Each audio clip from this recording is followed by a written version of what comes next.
va aborder un sujet peut-être que vous avez rarement entendu parler. On en parle bien sûr, mais c'est rarement enseigné peut-être. Mais ce sujet m'a tellement béni que je veux le partager avec vous, parce que je sais que ça va faire une différence. Je sais qu'à partir d'aujourd'hui, beaucoup d'entre vous, vous n'allez plus voir les choses pareilles et faire les choses de la même manière. On va parler des anges. Dis à ton voisin, les anges. Alléluia. Tout au long de la Bible, tout au long des Écritures, du début à la fin, de la Genèse à l'Apocalypse, la Bible nous parle du ministère des anges, de l'activité des anges. Nous les voyons continuellement à l'œuvre. Continuellement à l'œuvre. Ils sont là, ils secourent, ils délivrent, ils annoncent des nouvelles, ils donnent des directions, ils pourvoient aux besoins des hommes et des femmes qui ont contribué au royaume de Dieu. Les anges sont dans l'action. Alléluia. Vous savez, il est important de comprendre une chose. Il faut que dans nos vies, l'invisible devienne plus réel que le visible. D'accord? L'invisible plus réel que le visible. Vous savez, Dieu, on ne voit pas Dieu, il est invisible, mais j'espère qu'il est réel dans ta vie. Plus réel que tout ce que tu vois. Parce que lui va durer pour l'éternité. Tandis que tout ce qu'on voit va passer. Alléluia, on ne voit pas le Saint-Esprit dans nos vies, mais il est bien réel. Il est là. Il est imperceptible. Et moi, je sens la force du Saint-Esprit. Quand je me lève le matin, je sens sa présence. Comme tout à l'heure, je vois son action dans ma vie. Il m'enseigne à travers les Écritures. Alléluia. On ne voit pas les anges de Dieu. Mais je peux vous dire que vous avez chacun d'entre vous un ange gardien. Alléluia. La Bible dit l'ange de l'Éternel veille ou campe auprès de ceux qui aiment Dieu. Alléluia. Ici, ce matin, nous sommes environ quoi, 150 peut-être? Je ne sais pas. Eh bien non, nous ne sommes pas 150. Nous sommes au moins 300. Alléluia. Il y a au moins un ange pour chacun d'entre nous là. Amen. Ne vous inquiétez pas, ils ne s'assoient pas sur les chaises, mais ils sont là. Il y a un ange qui t'accompagne ce matin dans ce lieu, et je pense qu'il y en a même beaucoup plus. Alléluia, parce qu'il y en a qui sont en train de travailler. Il y a un combat spirituel qui se mène dans les lieux célestes. Le monde invisible est là. On ne le voit pas avec nos yeux. C'est pourquoi la Bible dit que nous marchons non par la vue, mais par la foi. Tu ne vois pas, tu ne sens pas, tu ne ressens pas, mais il y a une activité immense. Si une fenêtre s'ouvrait en ce moment sur ce qui se passe autour de nous, tu serais incroyable. Tu tomberais sur tes genoux, tu verrais des myriades de démons qui sont à l'œuvre. Alléluia, dans le livre de l'Apocalypse, le diable, animé d'une grande colère, la Bible dit, est descendu vers vous, parce qu'il sait que ses jours sont comptés. Donc c'est pour ça qu'il y a beaucoup d'attaques. Soyez rassurés, les attaques se multiplient parce que l'ennemi, lui, il sait que sa fin est proche et il ne va pas abandonner de cette manière. Il va tout jeter dans la bataille pour emmener le maximum de gens avec lui et pour éviter que nous, les enfants de Dieu, nous soyons des témoins efficaces. Il va nous mener la vie dure. Mais, donc si on ouvre cette fenêtre, tu verras les démons, ils sont là, c'est eux qui viennent. Ils disent, n'écoute pas ce que le pasteur te dit, ça va être encore ennuyant ce matin. Regarde ton téléphone. C'est eux qui sont là pour te détourner de la parole de Dieu. D'accord? Ils te disent des mensonges. Il est le père du mensonge, la Bible dit. Donc il ne va pas te dire des bonnes choses. Il va toujours t'influencer. Mais la Bible parle aussi d'un ange de lumière. Parfois, le diable peut se présenter comme un ange de lumière. Ça paraît être Dieu. Non, comment ces gens qui dansent? Non, mais quand même, il faut être sérieux dans les choses de Dieu. Alléluia. Il est très fort, il est là, c'est lui qui met des pensées, tu ne t'en sortiras pas. Tu ne pourras pas guérir. Il a infiltré les grandes religions. Et nous devons toujours être vigilants avec des systèmes de pensée. Dieu ne guérit plus aujourd'hui. Et des millions sont morts parce qu'ils ne croyaient. Des chrétiens, des braves enfants de Dieu, parce qu'on leur a volé la vérité. Et c'est l'action des démons. Mais si tu ouvres le ciel, et c'est pour ça qu'on va s'arrêter de parler d'eux, parce qu'ils ne sont pas très intéressants. Et surtout, ils sont sous nos pieds. Amen, amen, amen, amen, amen. Quand on te parle des démons de trop, fais attention, c'est sûrement... Moi, je ne suis pas dans les doctrines où on parle tellement des démons. Je pense que c'est sûrement derrière celui qui a intérêt qu'on parle de lui. D'accord? Parce que si cette fenêtre est ouverte, tu verras aussi beaucoup, beaucoup, beaucoup plus d'anges. Les anges de Dieu sont par milliers, millions, je ne sais pas comment, mais on voit dans la Bible, dans certaines batailles, ils peuvent être des quantités phénoménales pour donner la victoire aux enfants de Dieu. Donc il y a beaucoup d'anges qui sont là. Mais c'est vrai, je crois que si on le voyait dans cette fenêtre, on serait stupéfait de voir beaucoup d'anges qui sont comme ça, les bras croisés. Parce que nous avons besoin de savoir comment ces anges se mettent en action. Et beaucoup d'enfants de Dieu, par nos attitudes, par nos comportements, par notre désobéissance, par notre incrédulité, nous empêchons les anges de faire leur travail à notre égard. Nous allons prendre dans le livre d'Hébreux, Hébreux au chapitre 1, la définition. Qui sont les anges? Quel est leur rôle? Eh bien, il y a un verset qui est très puissant, qui nous explique, verset 14 dans le chapitre 1, ne sont-ils pas tous? Je pourrais demander de l'eau, si Dédé ou quelqu'un veut. Ah, il y en a, merci, excusez-moi.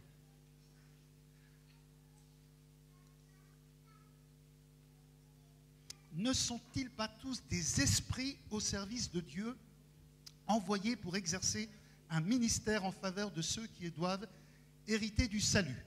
On va regarder un petit peu ce verset. Les anges. Ne sont-ils pas tous des esprits? Dis à ton voisin, esprit.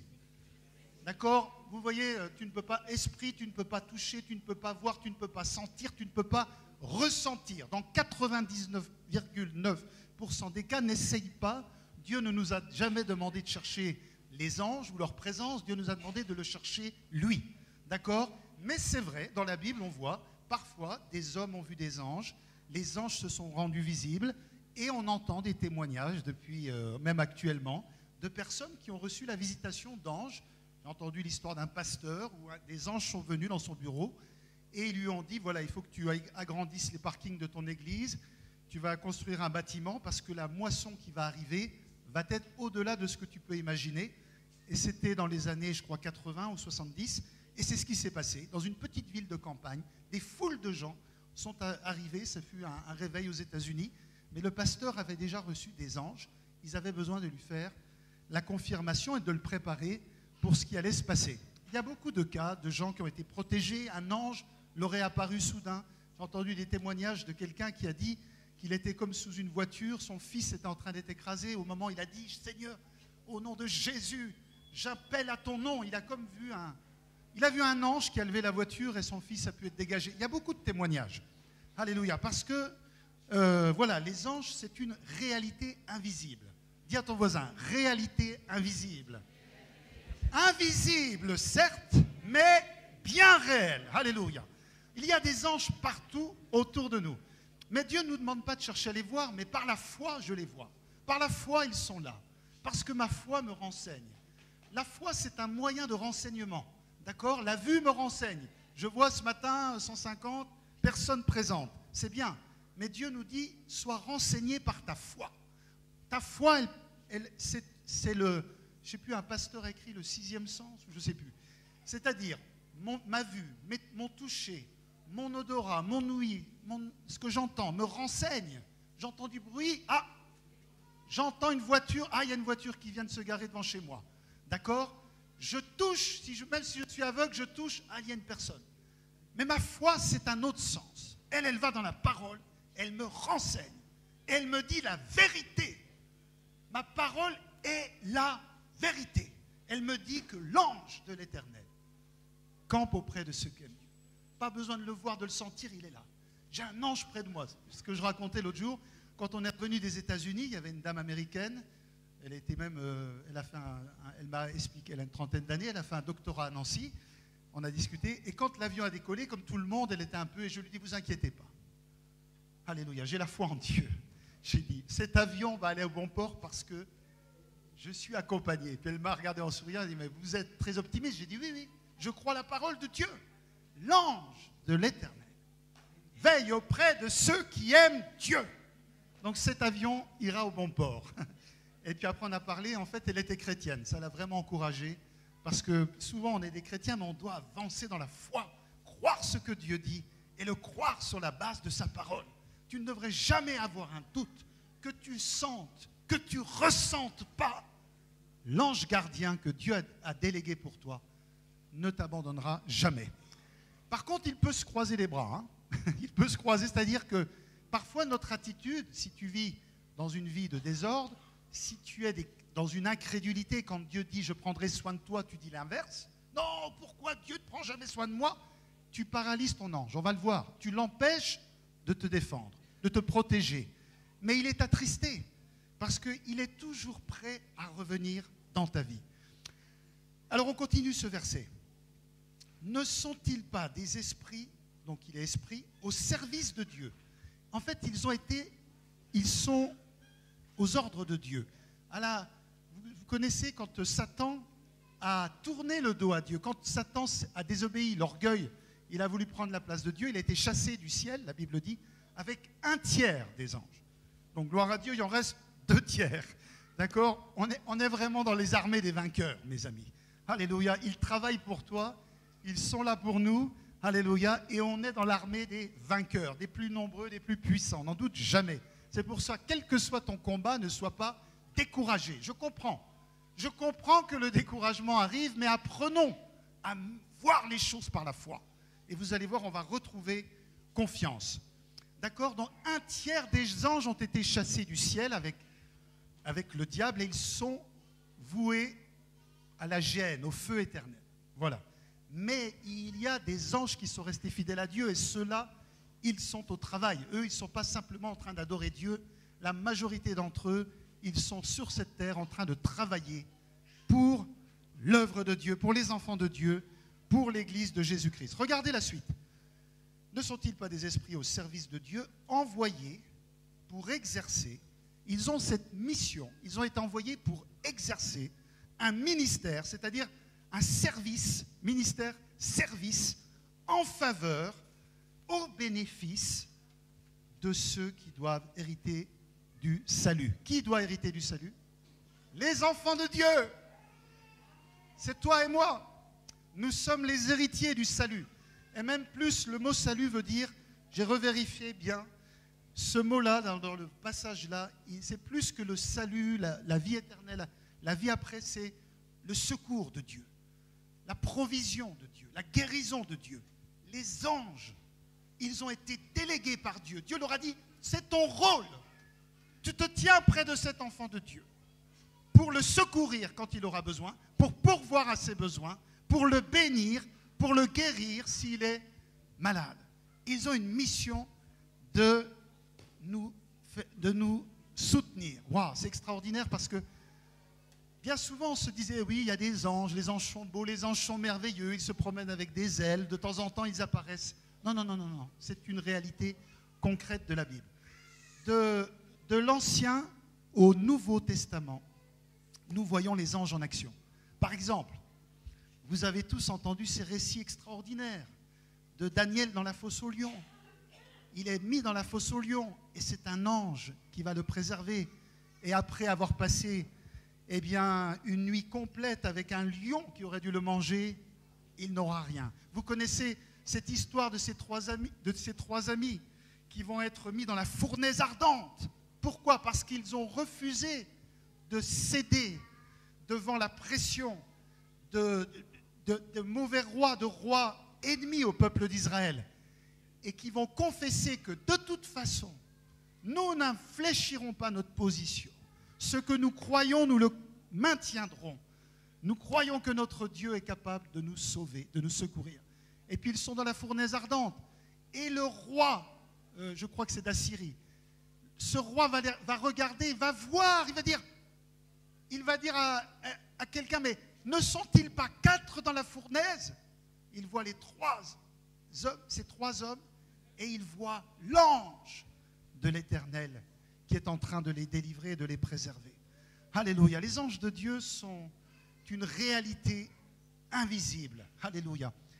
Toutes les grandes victoires dans la Bible, elles sont venues du fait de l'intervention des anges. Vous avez entendu cette semaine, on est d'accord, on n'est pas d'accord, peu importe. Vous avez entendu qu'en Syrie, les États-Unis ont frappé. Les médias ont mis le lendemain, le président Donald Trump a frappé la Syrie. Est-ce que c'est Donald Trump qui a frappé personnellement la Syrie? Est-ce que c'est lui qui est venu en personne? Non. Il a passé la délégation à son armée, qui a passé la délégation à ceux qui ont pris des missiles et qui les ont envoyés. Mais c'est quand même lui. Les anges, quand on dit le bras de Dieu, n'est pas trop court pour délivrer. Ce n'est pas Dieu souvent directement, mais nous le voyons à travers la Bible, ces anges sont à l'œuvre. Dans le Nouveau Testament aussi, on voit Jésus par exemple. Ce passage de Jésus, vous avez tous entendu parler. Il est arrêté, il doit aller mourir à la croix. Et puis, il y a un de ses disciples qui veut le défendre. Et il va même couper l'oreille d'un des gardes qui l'arrête, d'un des militaires qui l'arrête. Et Jésus va lui dire, non, non, non, non, non, non, non. Non, si j'avais voulu, j'aurais appelé mon Père qui aurait délégué, qui m'aurait envoyé. Je crois que c'est 6 légions d'anges. Je crois qu'une légion, j'ai entendu dire, c'est aux alentours de 12 000. Ça veut dire à peu près, j'aurais simplement dit, Père, j'ai besoin de protection, comme tu l'as promis dans ta parole. Et à ce moment-là, plus de 72 000 anges seraient arrivés pour me secourir. Mais Jésus, lui, il devait aller mourir à la croix. Il est venu pour ça. Donc, il a dit, je ne demande pas cette intervention. Je me laisse livrer dans les mains de mes bourreaux parce que ma mission est d'aller mourir à la croix. Le même Jésus qui, avant de mourir à la croix, se trouve découragé à un moment. Il est découragé, mais regardez cette parole qu'il va avoir. Non pas ma volonté, mais ta volonté, Père. Ça, c'est la foi. C'est pas facile.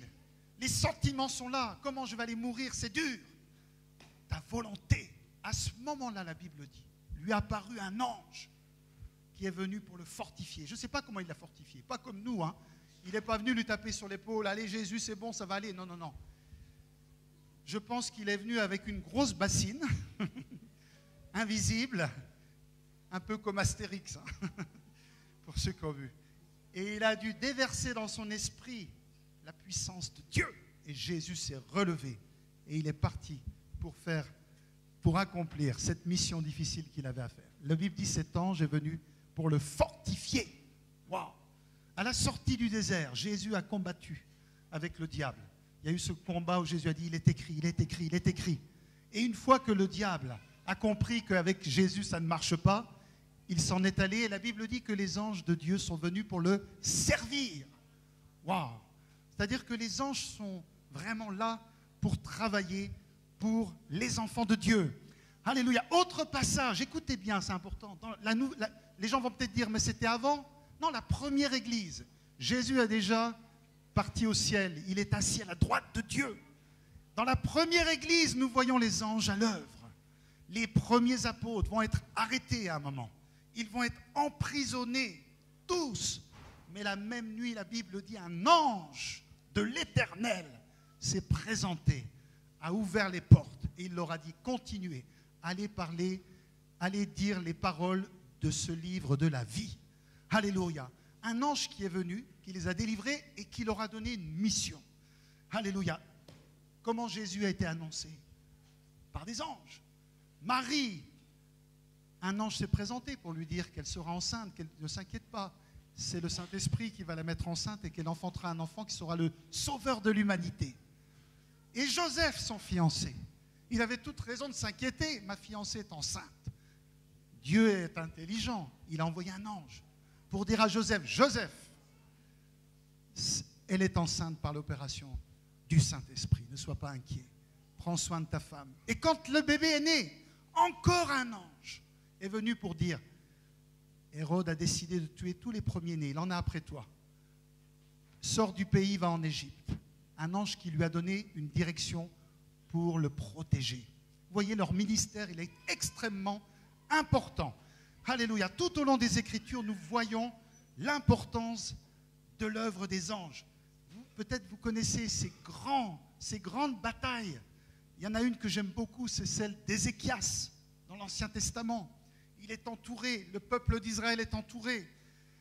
Les armées ennemies ont décidé de faire un blocus, la nourriture ne vient plus dans le pays. Le roi de Syrie, il envoie continuellement dans le camp d'Israël des messagers pour leur dire « Abandonnez, ne croyez pas à ce message de la foi en Dieu. Ne croyez pas les mensonges que vous dit Ézéchias, qui lui disait, crois en Dieu, Dieu va te guérir, Dieu va te bénir, Dieu va te soutenir, Dieu il va accomplir toutes ses promesses dans ta vie. C'est ce qu'Ézéchias disait. Ne vous inquiétez pas, Dieu est là, Dieu est grand, Dieu nous sauvera. Mais l'autre, il envoyait des messagers. Et dans le monde invisible, c'est les démons qui disent non, non, non, non, non. Ne crois pas ce que te dit le pasteur. Quand il te dit que tu peux être guéri, c'est un mensonge. Ne crois pas ce que te dit le pasteur. Quand il te dit qu'aujourd'hui, Dieu veut que tu prospères, ne le crois pas. Il est fort pour ça. Il veut nous amener à douter. Mais Ézéchias a tenu. Lisez cette histoire extraordinaire. Qu'est-ce qui s'est passé? La même nuit, un ange, la Bible dit, de l'Éternel, un seul, est venu pour exterminer toute l'armée ennemie. Waouh, gloire à Dieu. Amen. Alléluia. Wow, c'est puissant, mes amis. Il y a un autre passage que vous avez tous connu dans la Bible. C'est celui d'Ézéchiel. Élisée, excusez-moi. Élisée, le prophète Élisée. Élisée, Dieu lui donne des révélations, ça gêne beaucoup le camp ennemi. Le camp adverse n'est pas content. Et Élisée, c'est un prophète de Dieu, il est tout seul avec son petit serviteur. Et un jour, il se trouve que le camp ennemi a décidé d'aller arrêter Élisée. Parce qu'on ne peut pas continuer à laisser cet homme nous poser tant de problèmes. Les armées complètes sont mises autour de la maison d'un homme. Élisée, son petit serviteur, 2 petits hommes, tout seuls, dans une petite maison, entourés d'armées immenses. Vous savez, je crois que l'ennemi savait que le combat n'allait pas être facile. Et vous voyez, vous connaissez cette histoire, le serviteur d'Élisée va dire, mais il va être dans la peur, et c'est normal, il ne marche pas par la foi. Et donc, il développe ce sentiment de peur. Mais Élisée, qui est un homme de Dieu, Élisée, il a l'œil de la foi. Il voit dans le monde invisible. Il connaît la parole. Il sait que Dieu a dit, je te protégerai. Je serai l'ennemi de tes ennemis. Amen. C'est ce qu'il a dit en Deutéronome. Je serai l'ennemi de tes ennemis. Il sait que Dieu est un Dieu d'engagement. Il sait que quand Dieu dit quelque chose, il va tenir sa promesse. Il le sait, Élisée. Et il rassure son serviteur. Il lui dit, non, non, ne t'inquiète pas.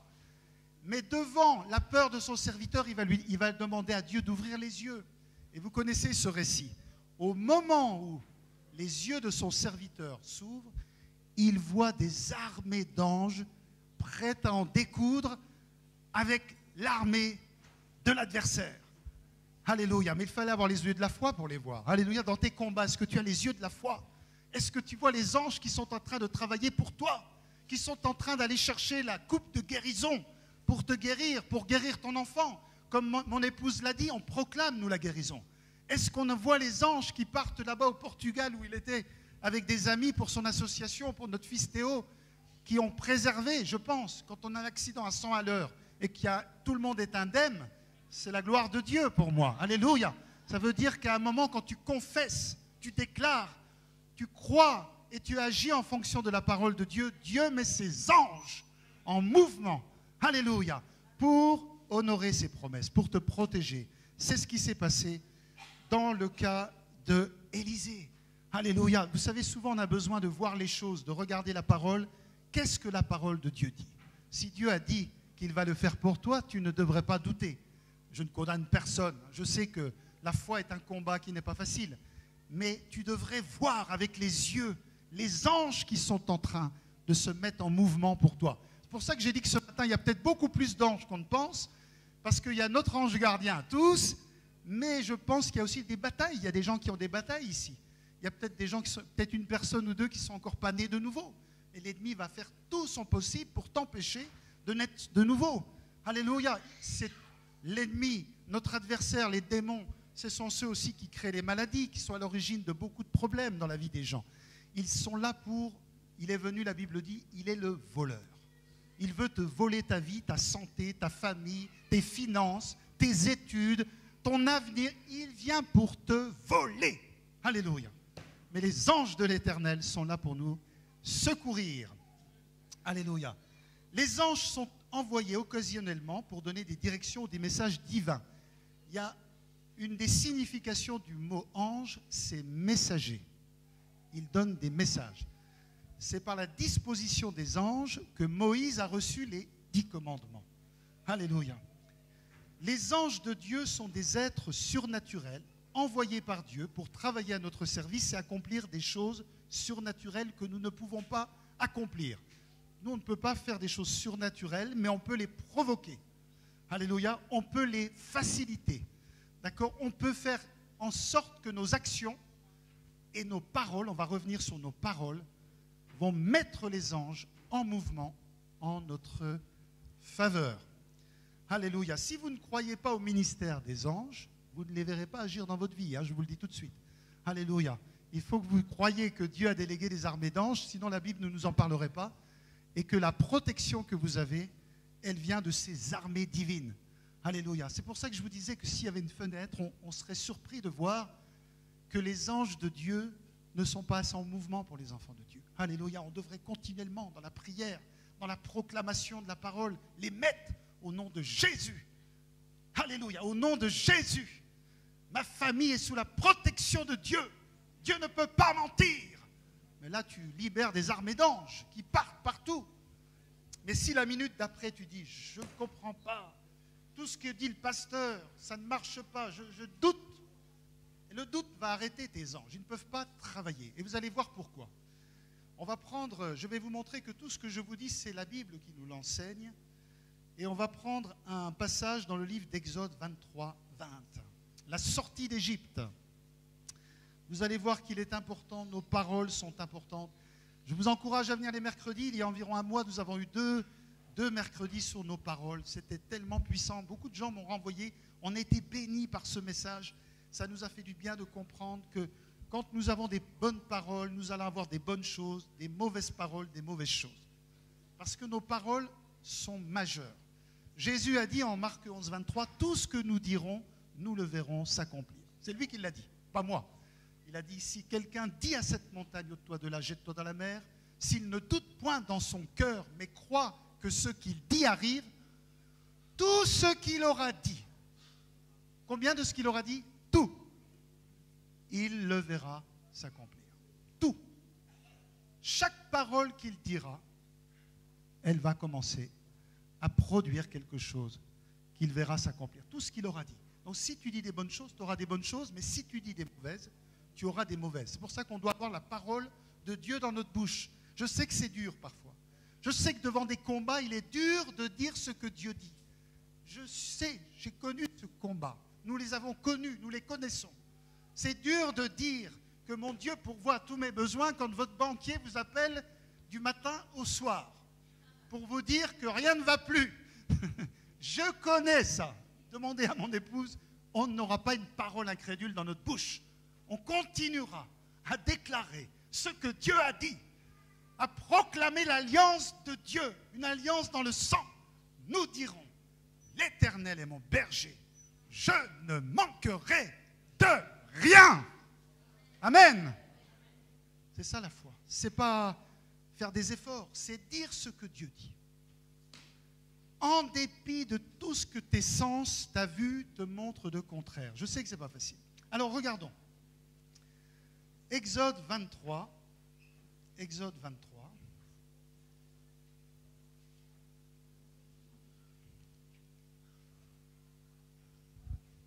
Excusez-moi.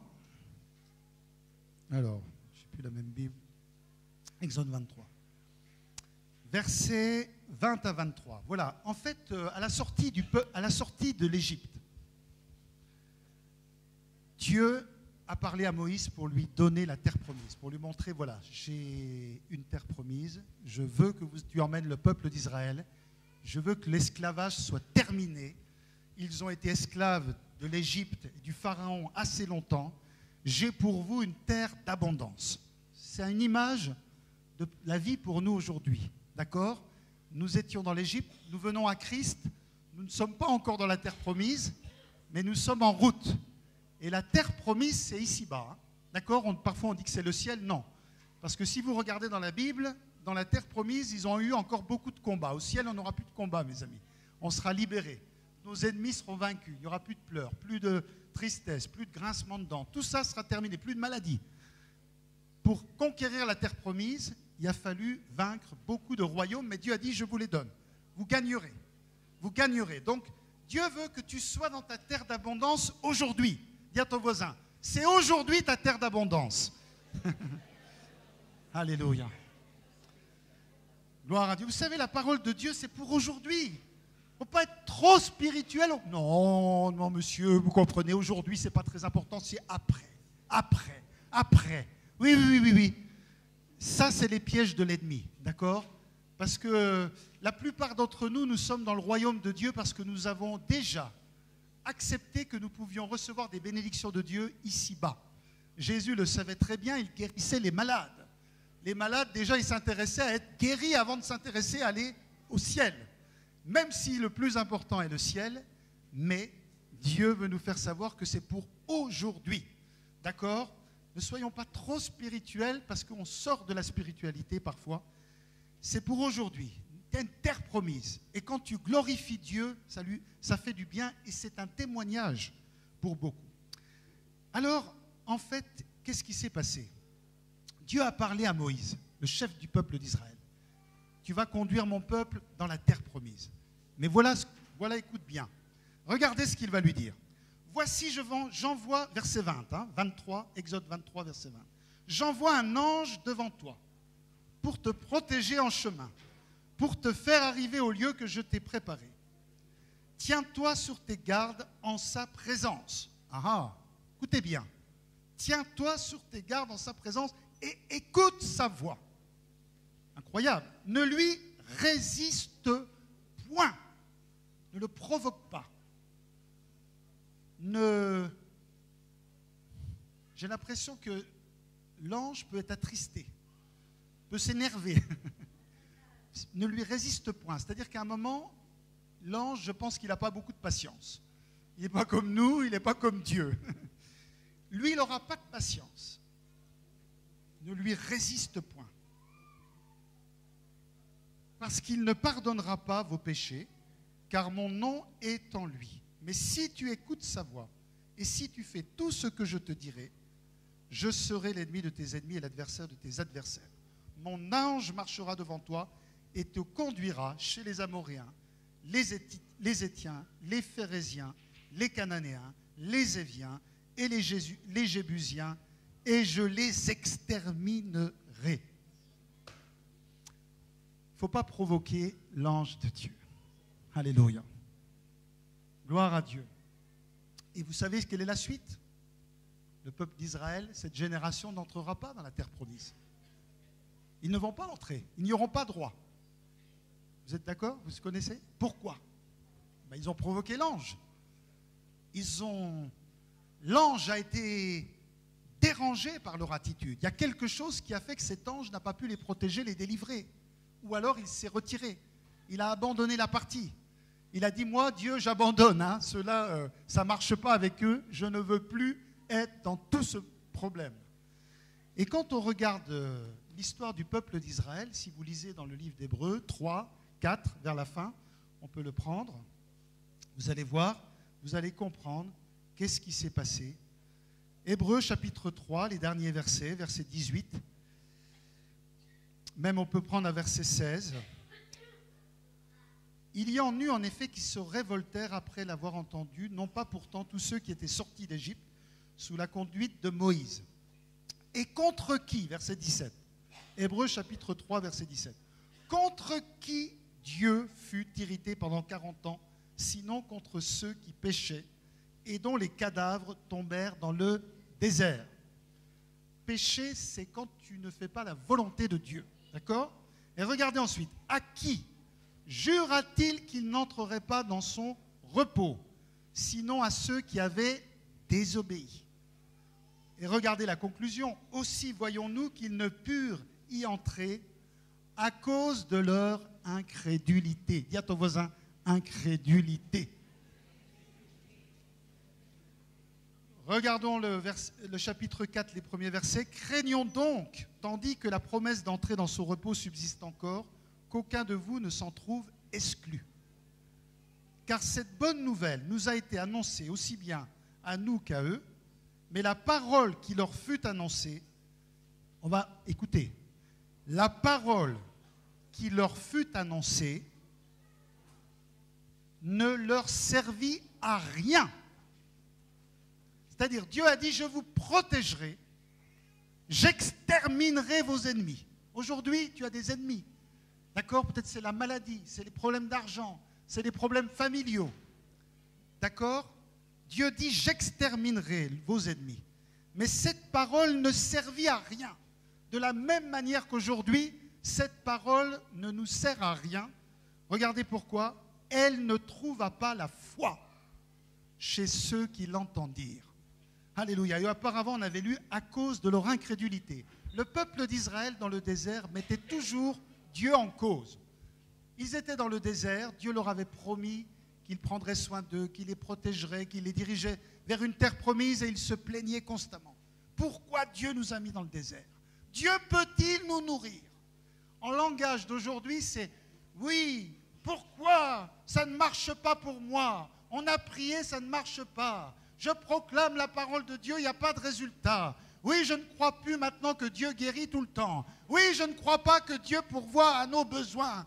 Je n'y crois pas parce qu'un jour j'ai prié, ça n'a pas marché. » Ça, c'est le langage qu'avait le peuple d'Israël dans le désert. Alléluia. Quand Dieu a dit qu'il prendra soin de toi, il prendra soin de toi. Quand Dieu a dit qu'il te protégera, il te protégera. Quand Dieu a dit qu'il pourvoira à tous tes besoins, il pourvoira à chacun de tes besoins. Alléluia. Vous savez, la pire chose qu'on puisse faire, c'est d'amener nos expériences à la place de la parole de Dieu. Ce que Dieu a dit, même si on échoue parfois, on ne doit pas remplacer la parole par une expérience. Oui, l'oncle Marcel était un brave chrétien, ils ont prié pour lui, il est mort. Ah bon? Donc, ça veut dire que Dieu ne guérit pas toujours ses enfants à cause de l'oncle Marcel. Amen. On va marquer un passage. À cause de l'oncle Marcel, Dieu a changé ses promesses. Il a dit non, vous serez guéris sauf l'oncle Marcel. En 2017, qui lui passera à côté de cette promesse. Excusez-moi, je ne vais pas vous expliquer pourquoi. Non, je ne critique pas, je ne juge pas. Je ne suis pas en train de vous reprendre, de nous encourager à changer notre vie pour marcher par la foi. Quand nous comprenons le ministère des anges, l'ange devait amener ce peuple dans la terre promise. L'ange est là pour toi, pour te sauver, délivrer ta famille, empêcher les accidents autour de toi, te protéger. Il y a des combats énormes qui se jouent. Il est là pour faire que tu sois béni. La Bible dit, tu seras béni à la ville, tu seras béni au champ. Alléluia, tu seras la tête et non la queue. Si tu crois que les anges de Dieu sont en action et ils sont en réponse à tes paroles, tu vas déclarer sur la vie de tes enfants, mes enfants seront bénis. Ils seront bénis. Et les professeurs vont venir, vos enfants ont du mal à l'école. Ils seront bénis. Et tes voisins vont venir, les temps sont durs, aujourd'hui ça ne marche plus. Ils seront bénis. Et la télévision et les hommes politiques vont venir pour expliquer qu'aujourd'hui il n'y a pas de possibilité, la crise économique est telle qu'il n'y a plus d'avenir pour la jeunesse. Mais toi tu continues à dire ce que Dieu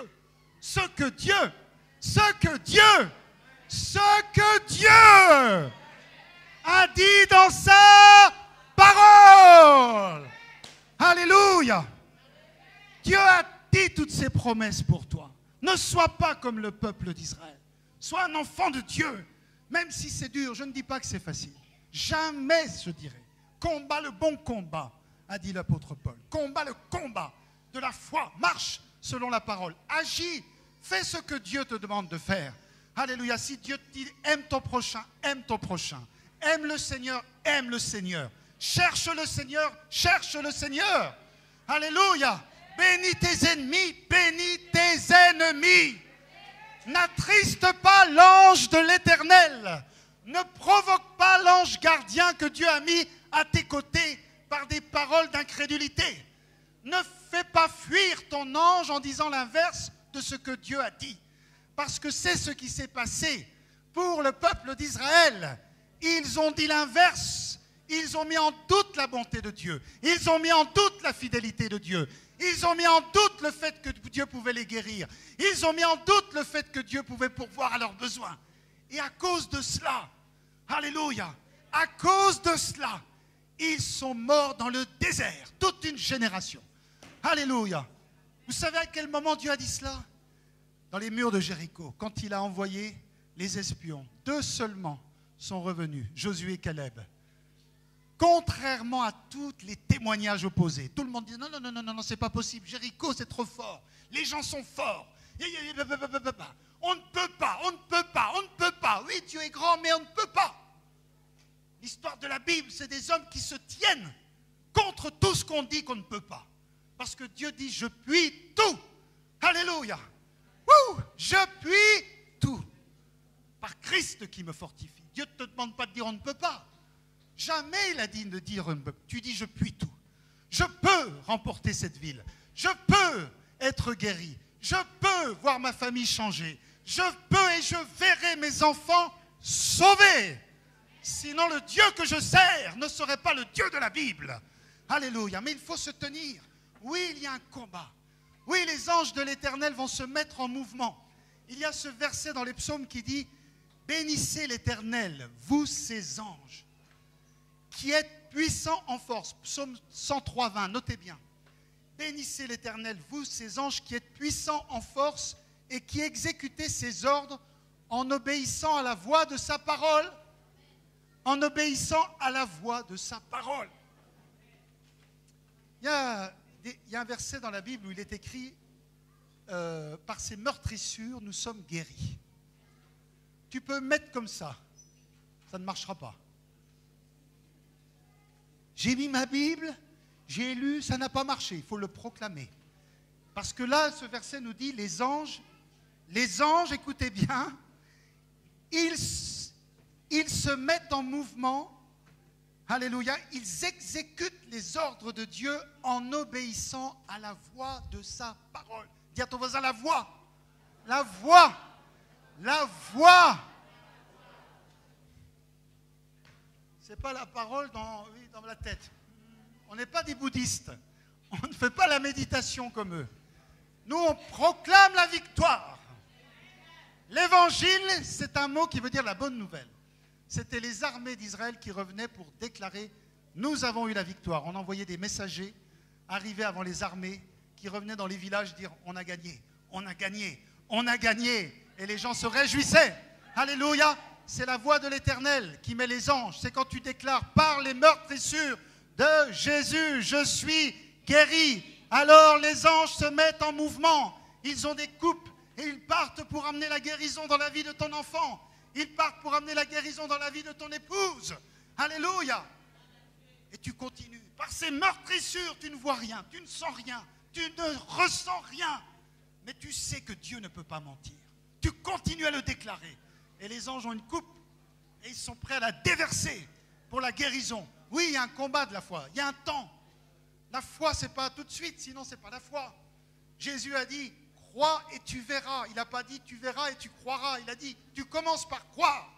Tu commences par déclarer ce que tu crois. Et les anges se mettent en route vers toi. Alléluia, pour te bénir, pour amener la victoire. Si tu commences à proclamer, Dieu a dit que je serai la tête et non la queue. Dieu va agir. Si tu es la tête, il ne va pas te laisser à la queue. Dis à ton voisin, si tu es la tête, il ne va pas te laisser à la queue. Mais si tu t'évertues à dire que tu es la queue, tu resteras la queue. Parce que l'ange dira, j'en ai marre de ce mec. Il dit toujours qu'il est la queue quand Dieu dit qu'il est la tête. Il partira. Il fera comme il a fait avec le peuple d'Israël. Il s'en ira. Tu l'auras offusqué. Tu l'auras, comment il est dit? Exaspéré, mis en colère. J'ai regardé toutes les versions. Ça le met en colère. Il doit dire, mais c'est incroyable. Moi, je vais lui donner une victoire rapide. Et lui, il est en train de bousiller mon travail. Voilà l'ange de l'Éternel. Il est là. Non, mais quand est-ce qu'il va arrêter de dire que c'est dur, dur, dur? S'il commence à dire, Dieu est là, l'ange partirait, mes amis. Alléluia. Il partirait te donner ta victoire. Gloire à Dieu. Vous avez compris? Nous avons besoin. Alléluia. Il vaut mieux proclamer la parole que de déclarer des mauvaises choses. Commence à déclarer que ta vie va changer. Commence à déclarer que tu es un enfant de Dieu. Commence à déclarer que le passé n'a plus d'emprise sur toi. Commence à déclarer, alléluia, que les bénédictions arrivent du nord, du sud, de l'est, de l'ouest. Mets tes anges au travail. Mets tes anges en mouvement pour ta famille, pour tes enfants. Alléluia. Chacune de tes paroles dans le monde invisible fait partir les anges pour attirer dans ta direction la bénédiction de Dieu.